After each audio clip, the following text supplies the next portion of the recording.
할렐루야. 오늘 우리 사랑하는 성도들과 함께 수요일을 맞이해서 수요 예배와 주상 기도를 통한 말씀 묵상을 함께 하도록 하겠습니다. 사랑하는 성도 여러분, 주일 이후로 3일 동안 하나님께서 우리의 삶의 현장을 지켜주시고 보호해 주셨음을 우리는 믿습니다. 오늘 이 수요 예배를 통해서 사랑하는 성도 여러분, 우리 같은 마음으로 또 같은 생각으로 하나님을 온전히 예배하기를 원합니다.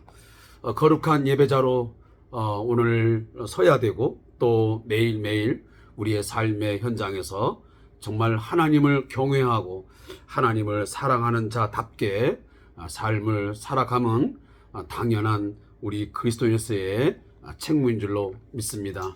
오늘 사랑하는 성도 여러분, 같은 마음 가지고 정신을 집중해서 마음을 같이하여 예배하기를 원합니다. 특별히 하나님 앞에 저희들이 결단하고 결심하는 것들이지만 코로나19 이후로 우리의 예배의 어떤 태도, 예배에 대한 소중함, 이런 것들이 너무 많이 희석되고 또 희미해지고 심지어 무너져버린 그런 모습들이 참으로 많이 있어서 안타까운 마음을 금할 수가 없습니다. 저도 늘 그렇게 기도하면서 살아가지만 우리 성대한 교회 어린아이로부터 우리 모든 장년의 일까지 한 사람 한 사람이 코로나 이전으로, 아니 또 그 상황보다 더 좋은 모습으로 날마다 우리의 신앙 생활이 더 나아지고 하나님의 기쁨이 되는 그런 삶으로 나아갈 수 있기를 간절히 기도해 봅니다. 우리 함께 찬송을 하나씩 드리면서 수요 예배 시작하도록 하겠습니다. 찬송가 407장 구주와 함께 나 죽었으니 구주와 함께 나 살았도다. 우리 함께 찬양을 드리면서 예배로 나아가겠습니다.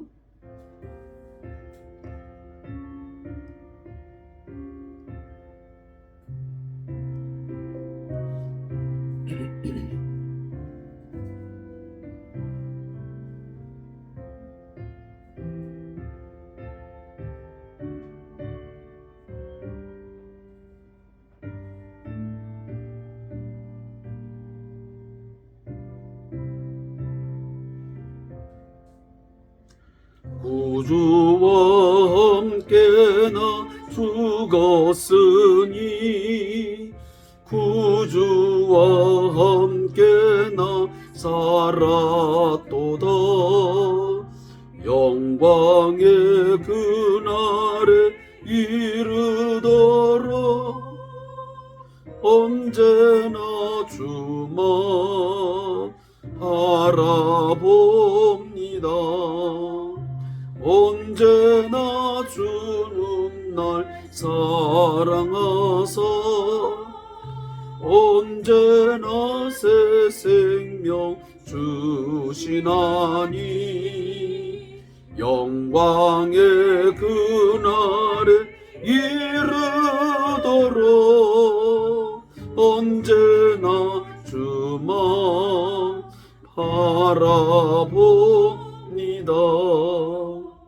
마음속에 시험을 받을 때와 무거운 근심이 있을 때에 주께서 그때도 같이 하사 언제나 나를 도와주시네.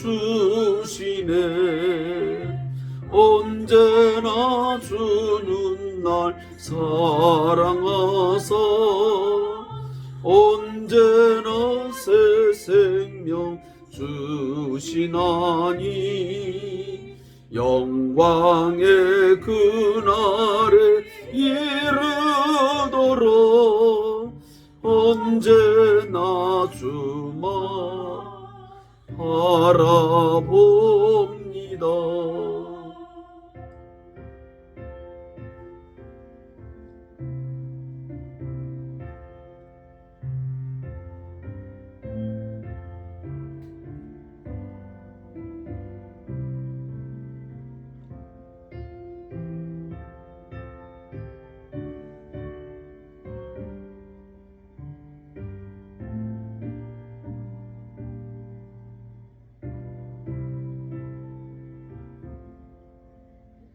뼈 아픈 눈물을 흘릴 때와 쓰라린 마음으로 단식할 때 주께서 그때도 같이 하사 언제나 나를 생각하시네.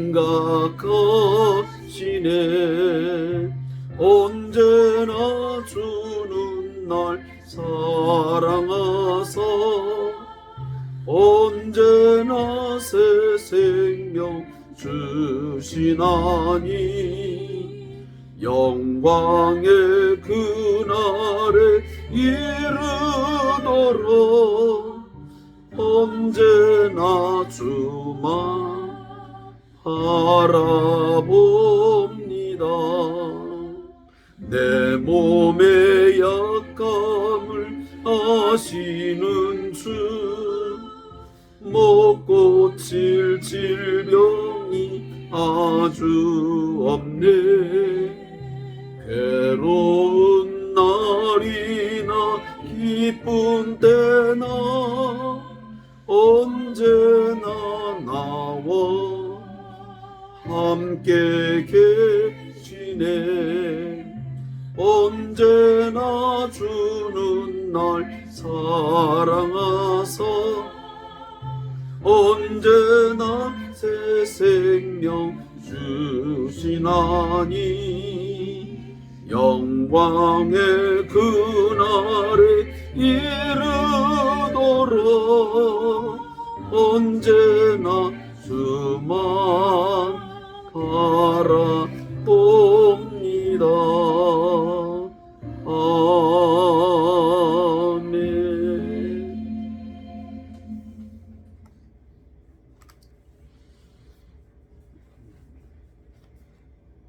우리가 언제나 예수와 함께 죽고 예수와 함께 다시 살아 하나님의 사람이 되었고 거룩한 백성, 또 하나님의 영, 그리스도의 영이 내 안에 거하는 성령의 사람으로 거듭났음을 늘 마음에 간직하고 또 소중히 여기면서 그렇게 합당한 삶을 살아가기 위해서 매일매일의 삶 속에서 늘 영적 전쟁의 승리의 삶을 살아갈 수 있기를 주님의 이름으로 축복합니다. 함께 묵상할 하나님 말씀은 베드로전서 3장 18절부터 4장 6절까지의 말씀을 함께 보도록 하겠습니다. 베드로전서 3장 18절부터 4장 6절까지의 말씀을 우리 함께 읽도록 하겠습니다.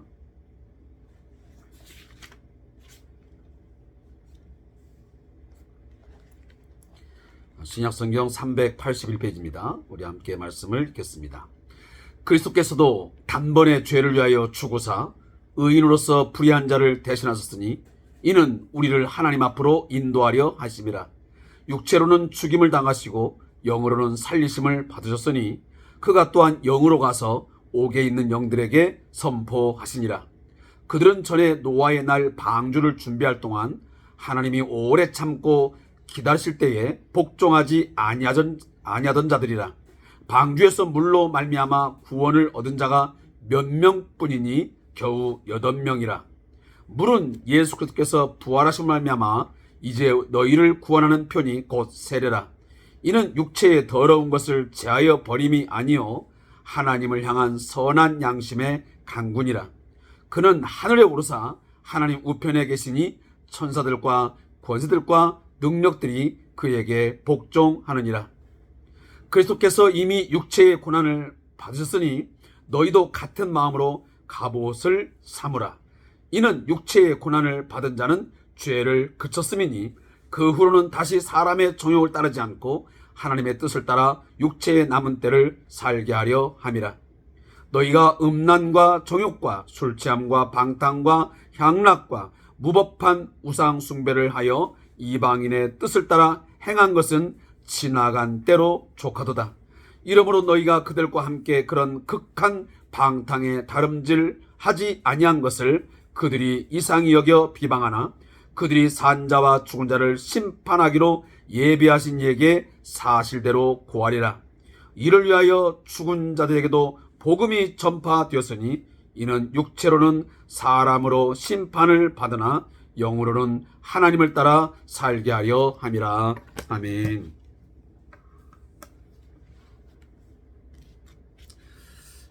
오늘 본문 말씀을 두 부분으로 나누어서 말씀을 전가하도록 하겠습니다. 먼저 3장 18절부터 22절까지의 말씀의 제목은 의를 위하여 고난 받으신 그리스도입니다. 이 부분을 요약하면 베드로 사도는 예수 그리스도의 고난을 예로 들어서 선을 행함으로 인해 받는 고난을 설명하고 있습니다.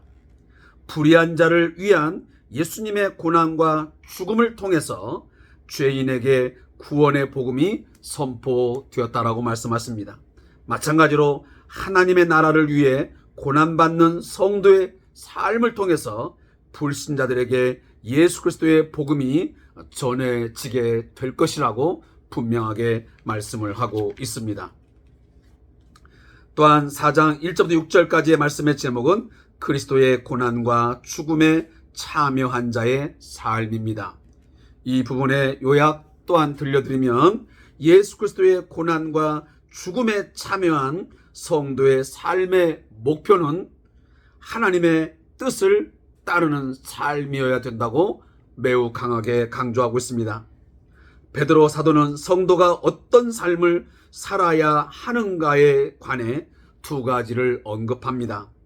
하나는 성도는 정욕을 쫓아 살던 과거의 방탕한 삶에서 과감히 돌아서야 하고 미래에 있을 하나님의 심판의 날을 기억하며 살아야 된다라고 말씀하고 있습니다. 오늘 이 말씀을 전하기 전에 제가 잠깐 동안 기도의 제목을 여러분에게 좀 공개적으로 제안을 하겠습니다.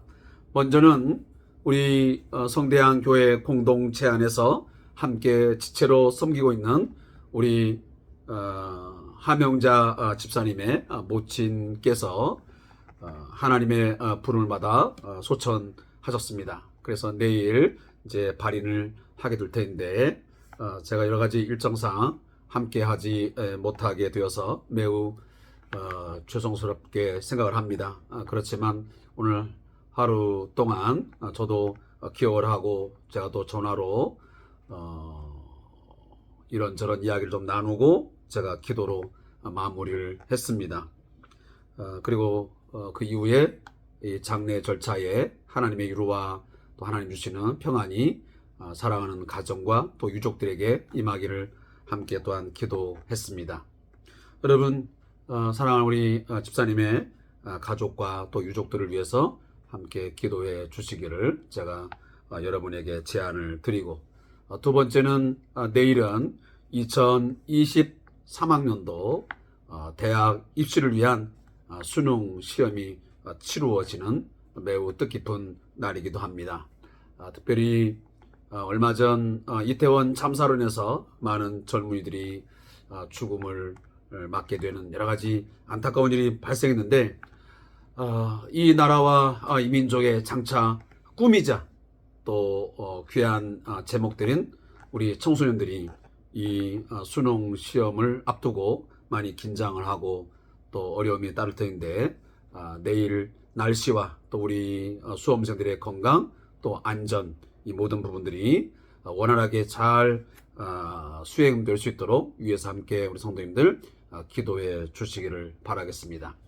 저도 직접적인 저희 교회 안의 성도는 아니지만 제가 또 연관된 우리 수험생에 있어서 잠깐 제가 전화를 하고 또 이야기를 나눴습니다. 아무쪼록 내일 하루 동안 우리 수험생들과 우리 학부모님들 건강하시고 또 좋은 결과를 얻기를 위해서 저 또한 함께 기도하는 하루가 되도록 하겠습니다.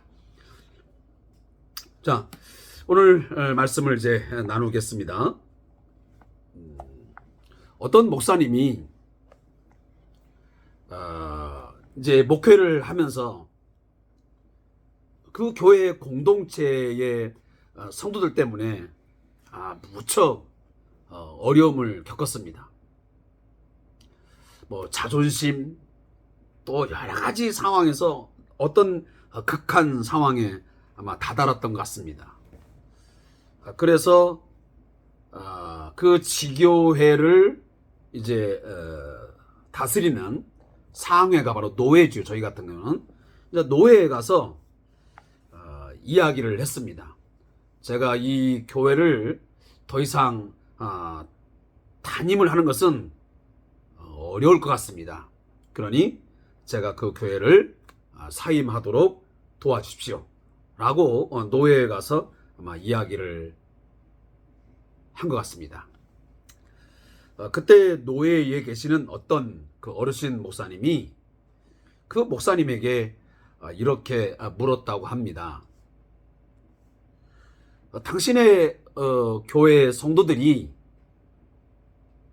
당신의 얼굴에 침을 뱉었습니까? 심한 욕을 하고 당신을 모욕했습니까? 물었더니 목사님이 아니요 라고 말했습니다. 두 번째 또 말했습니다. 그러면 목사님의 그 목회하는 성도들이 돌을 던지고 당신에게 나무 십자가를 막 쥐게 하고 채찍으로 막 때리면서 목회를 하라고 했습니까? 라고 물으니 아니요 라고 답을 했습니다. 이 말을 쭉 이어가다가 보니까 이 목사님이 이제 하시는 이야기가 선배 목사님의 말씀을 듣고 있으니 제가 하나님께서 그 성도, 그 교회를 그만두라고 할 때까지는 앞으로 어떤 어려움이 와도 제가 목회를 감당하도록 하겠습니다 라고 답을 하고 돌아왔다는 그런 이야기가 있습니다. 제가 이 말씀을 드리는 이유는 뭐냐면 우리 그리스도인들이 또 우리 목회자들이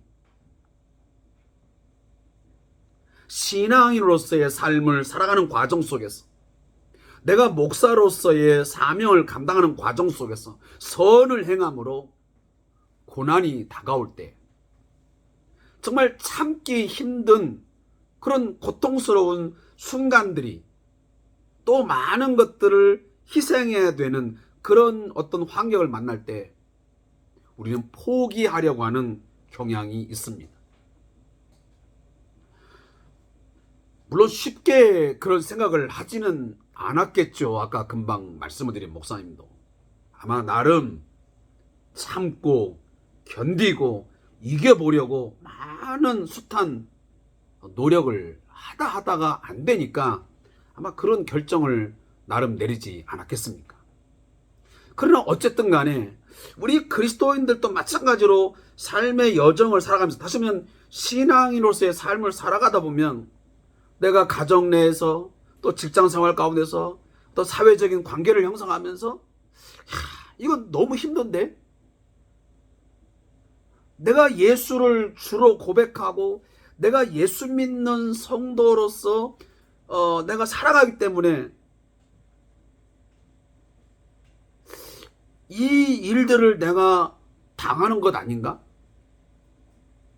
내가 예수를 믿는다라는 것을 말하지 않고 내가 표방하지 않았더라면 내가 이런 고난을, 내가 이런 희생을 내가 굳이 당하지 않아도 될 것인데 내가 예수 믿기 때문에 하는 것이다.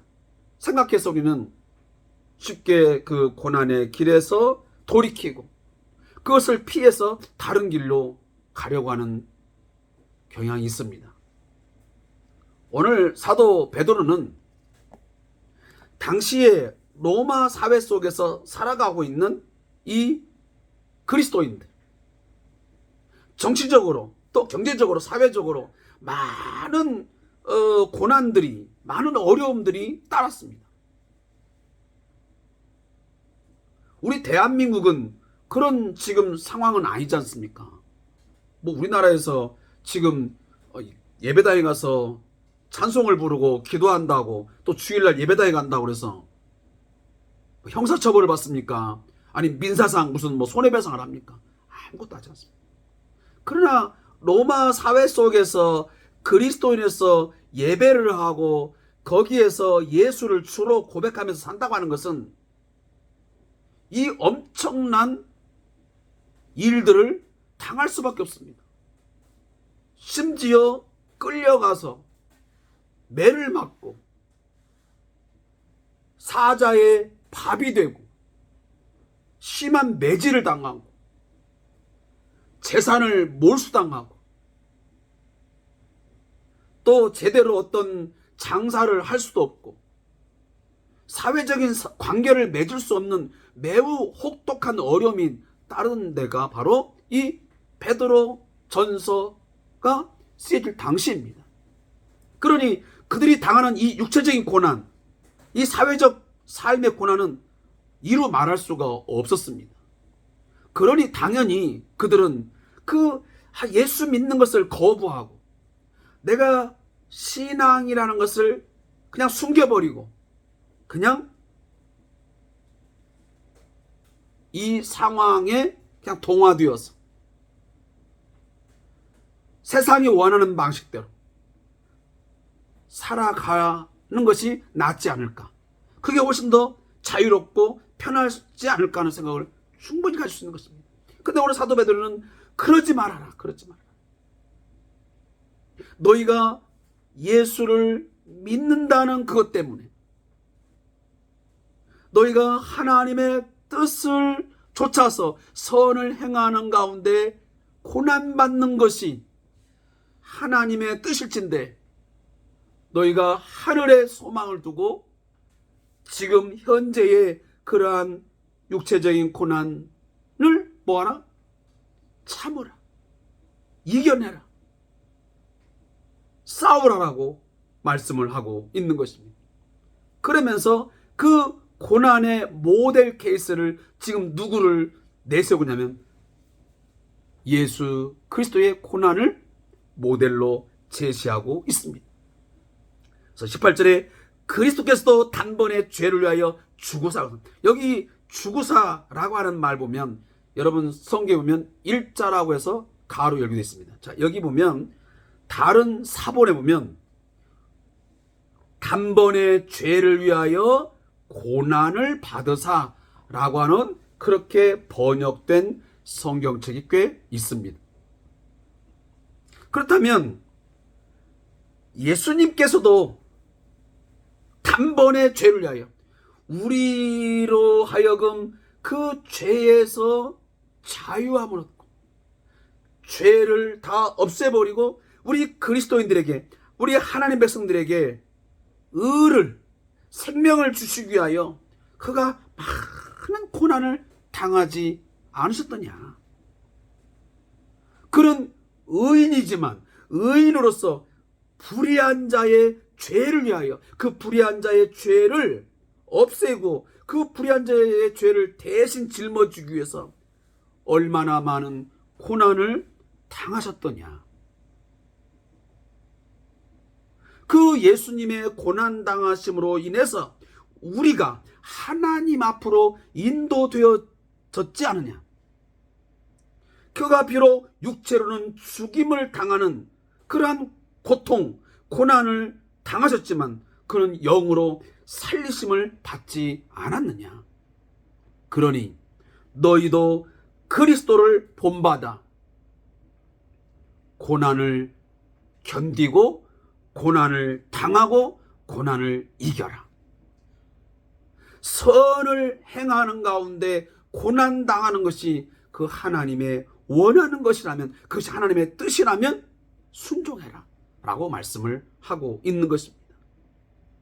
자, 그 이후에 나눈 지금 19절, 20절, 20절 이런 말씀들은 제가 지금 짧은 시간 속에서 언급하지 않겠습니다. 왜냐하면 이 해석 부분은 다양한 해석이 있는 신학적 논란이 있는 규절이기 때문에 제가 이 시간에 그 부분을 설명드리기에는 굉장히 시간적 제약이 있어서 말씀을 드리지는 않겠습니다.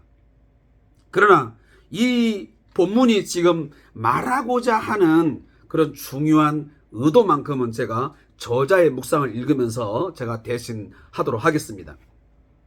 당시의 그리스도인은 자신들을 비방하는 사람들에게까지 선을 행하라는 교회의 가르침이 못마땅했을지도 모릅니다.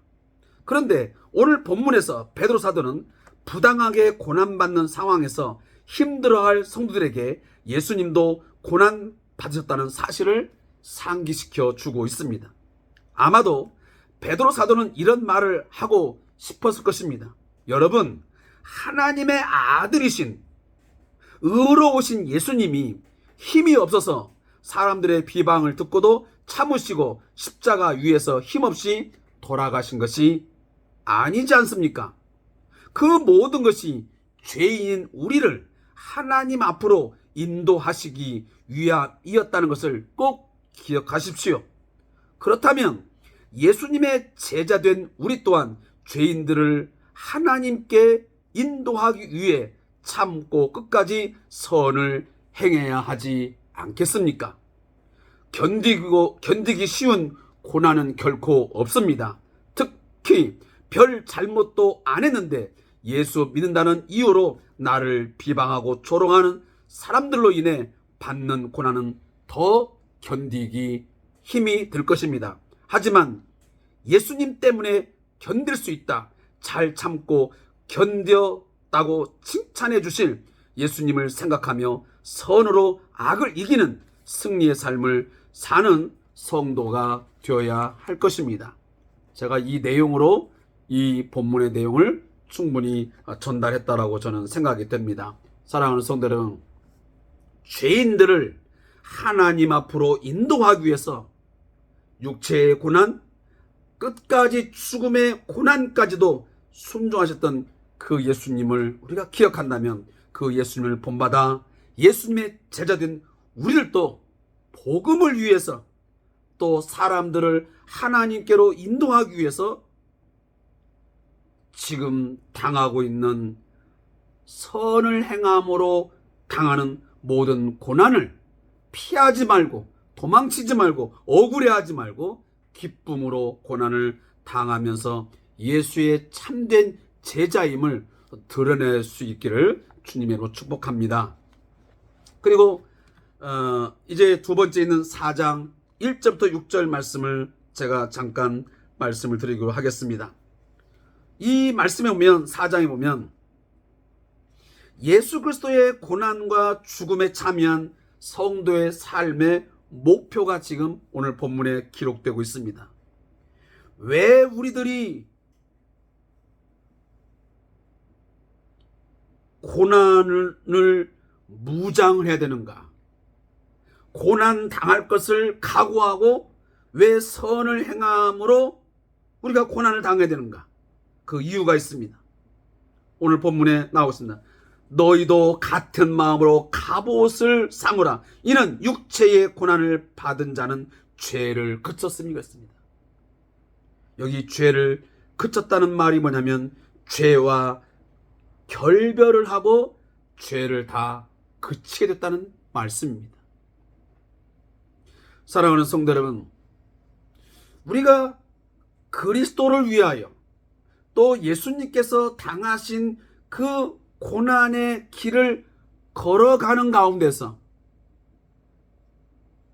어떤 결과를 얻게 됩니까?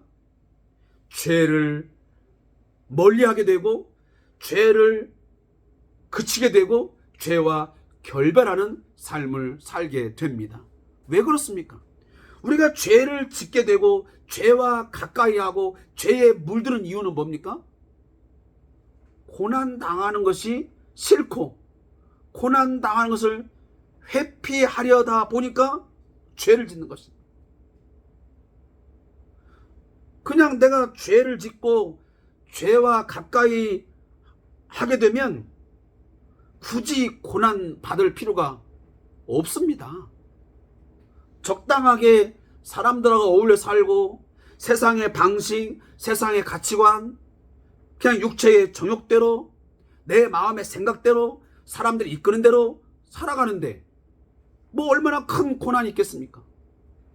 그런데 우리가 죄와 결별하고 죄를 거치고 죄를 멀리 하려고 하니까 거기에 따르는 육체적 고난이 있는 거예요. 그래서 오늘 본문에 보면 육체의 고난을 받는 자는 죄를 그치게 되는 거예요. 그래서 그 후로는 다시 사람의 정욕을 따르지 않고 하나님의 뜻을 따라 육체의 남은 때를 살게 하랍니다. 우리가 왜 고난을 각오하고 고난을 무장해야 되느냐? 그것은 죄와 결별하기 위함이요, 또한 한 가지 뭐냐면 사람의 정욕을 따르지 않기 위해서입니다. 저 자신을 비롯해서 우리 많은 성도들이 지금 끊임없이 유혹당한 게 뭡니까? 야, 예수 믿어도 사람이야. 한 번 예수 믿으면 지옥 안 가. 그러니까 적당하게 사람의 정욕을 따라 살아. 눈치껏, 요령껏 죄인의 길에 서기도 하고 오만한 자리에 앉기도 하고 악인의 꾀를 따르기도 하고 그렇게 살아. 왜 너만 특별하게 그렇게 사람의 정욕을 따르지 않으려고 애를 쓰고 하는 거야? 너 그렇게 살아가려고 하니까 얼마나 힘이 들어. 너 돈 벌기 어렵잖아. 너 출세하기 어렵잖아. 너 직장생활 힘들잖아.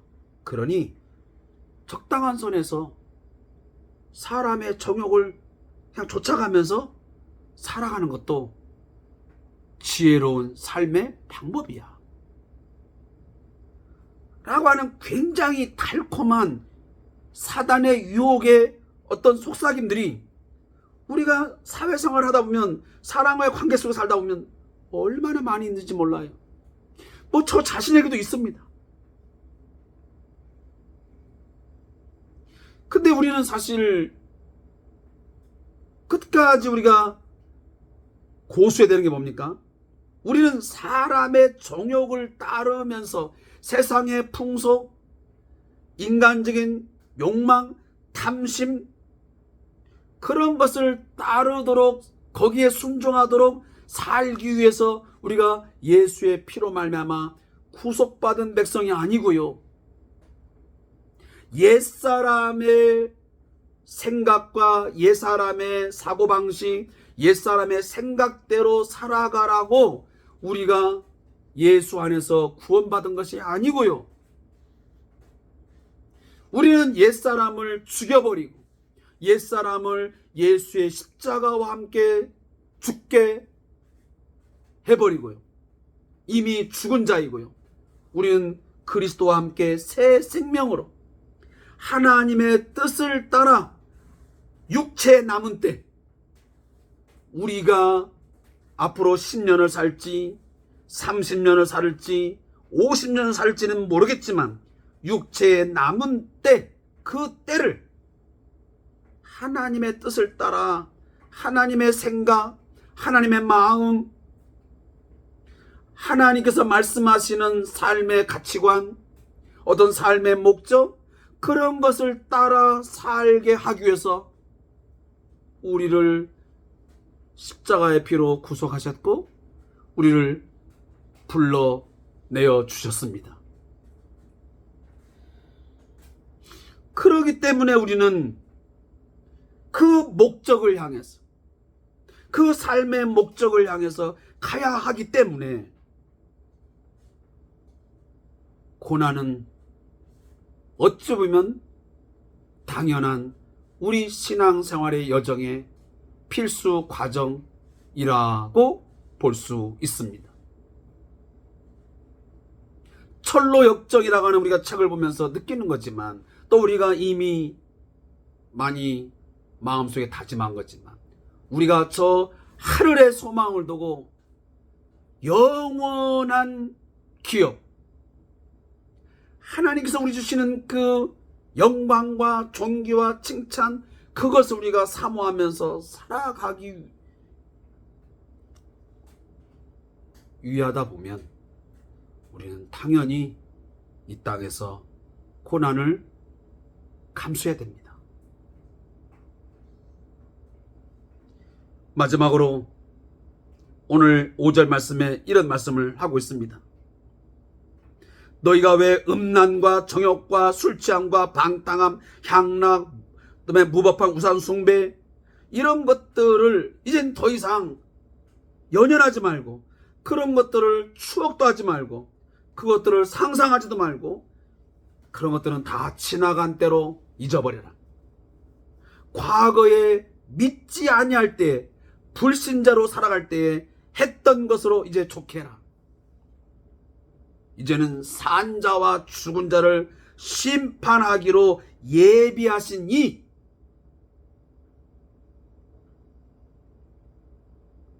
예수 그리스도에게 이제는 우리가 사실대로 다 고하는 날이 올 거야.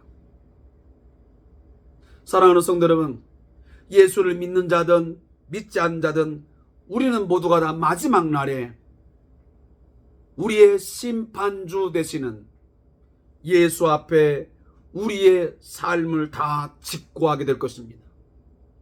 우리가 어떤 삶을 살았는지 모든 것들을 다 고하게 될 날이 반드시 오게 됩니다. 그때는 뇌물도 통하지 않습니다. 악어의 눈물도 통하지 않습니다.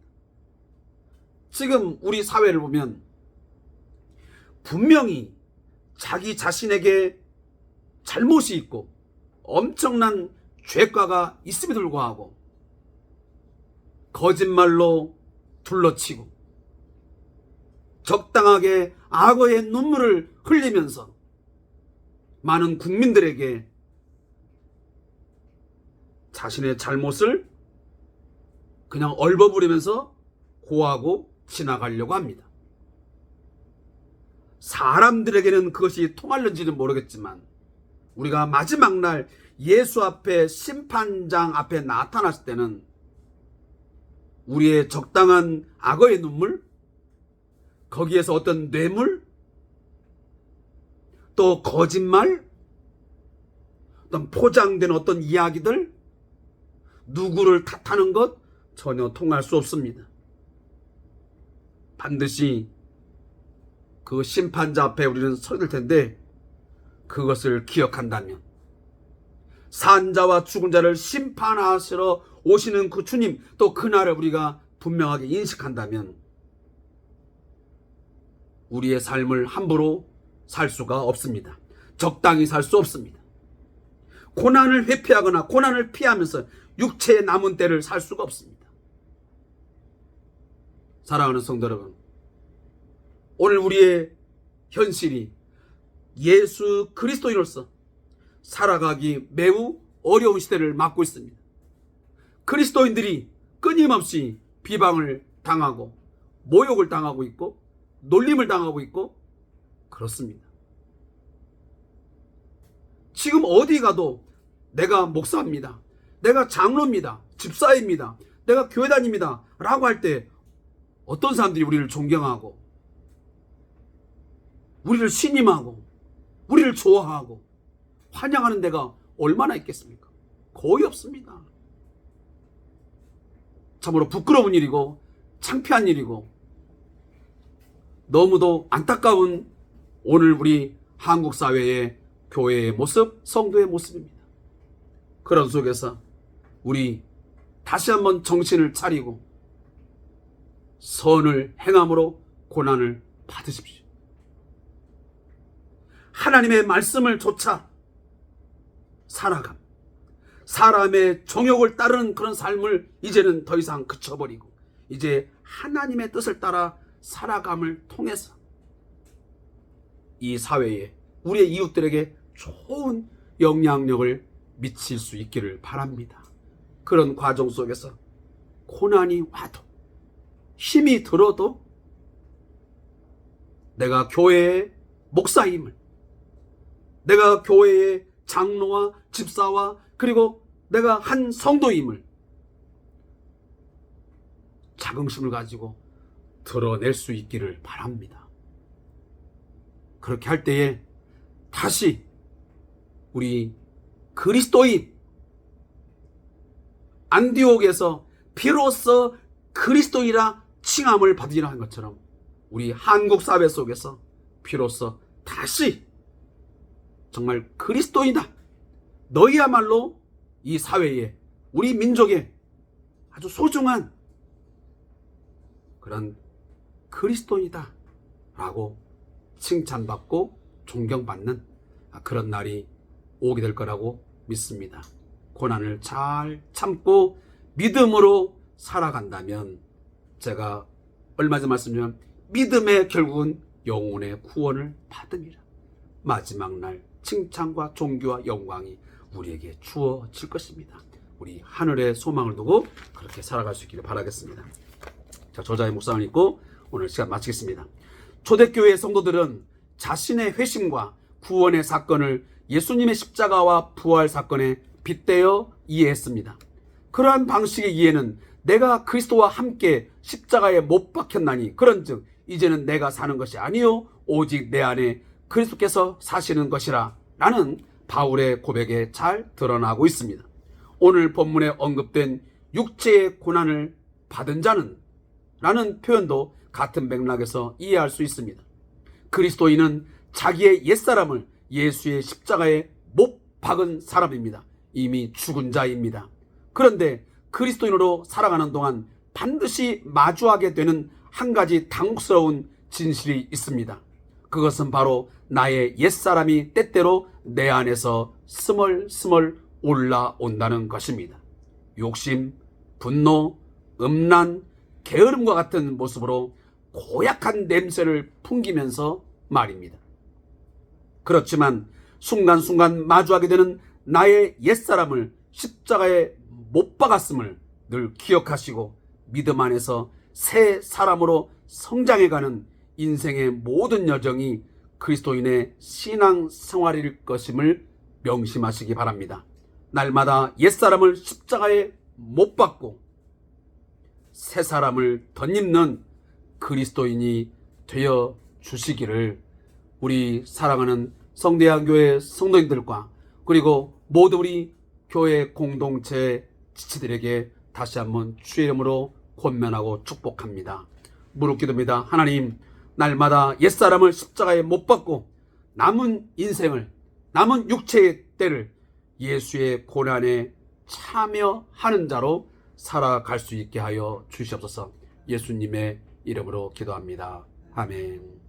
자, 우리 남은 시간도 우리 사랑하는 성도 여러분, 교회 공동체를 위해서 또 제가 아까 말씀드린 대로 우리 장래에 함께하고 있는 우리 유족들을 위해서, 우리 수험생들을 위해서 기도하고 맞춰주시기를 부탁의 말씀을 드리겠습니다.